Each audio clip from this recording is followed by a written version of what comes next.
தஞ்சை மாவட்டத்தில் நடைபெற்று வரும் முழு அடைப்பு போராட்டம் குறித்த கூடுதல் தகவல்களை செய்தியாளர் சுந்தரிடம் கேட்கலாம். சுந்தர், சொல்லுங்க, தற்பொழுது முழு அடைப்பு போராட்டத்தால எவ்வளவு கடைகள் அடைக்கப்பட்டிருக்கு, அங்க இருக்கக்கூடிய சூழ்நிலை என்ன? சுந்தர், தஞ்சை தான் தமிழகத்தின் நெற்களஞ்சியமாக பார்க்கப்பட்டு வருகிறது. கடந்த காலங்களில் 3 போக விவசாயம் இங்கு நடைபெற்று வந்தது. தற்போது ஒரு போக விவசாயத்திற்கு விவசாயிகள் தண்ணீருக்காக அல்லப்படும் சூழ்நிலையில் விவசாயிகளின் பிரச்சனையை தீர்த்து வைக்க வேண்டும். காவேரி மேலாண்மை வாரியத்தை அமைக்க வேண்டும்.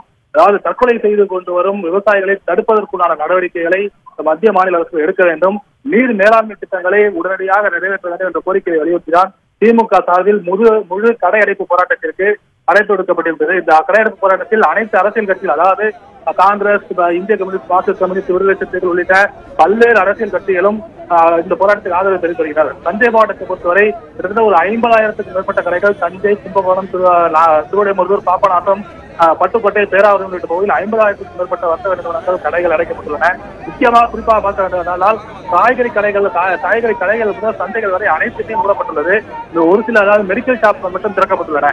பேருந்துகளை பொறுத்தவரை அதாவது அண்ணா தொழிற்சங்கத்தை மட்டும்தான் போராட்டத்தில் பங்கேற்கவில்லை.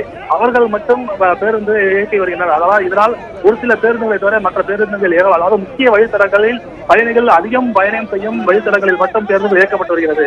மற்ற வழித்தடங்களில் அதாவது அனைத்து தொழிற்சங்கங்களும் இந்த வேலைநிறுத்த போராட்டத்தில் பங்கேற்றுள்ளதால் பேருந்துகள் புதிதாக இயக்கப்படவில்லை என்று கூறலாம். தற்போது திமுக தலைமையில் காங்கிரஸ், விடுதலை சிறுத்தைகள், இந்திய கம்யூனிஸ்ட், மார்க்சிஸ்ட் கம்யூனிஸ்ட் உள்ளிட்ட பல்வேறு அரசியல் கட்சிகள் ஒரு 500க்கும் மேற்பட்டோர் தஞ்சை பழைய பேருந்து நிலையத்தில் தற்போது சாலை மறியல் போராட்டத்தில் ஈடுபட்டு வருகின்றனர்.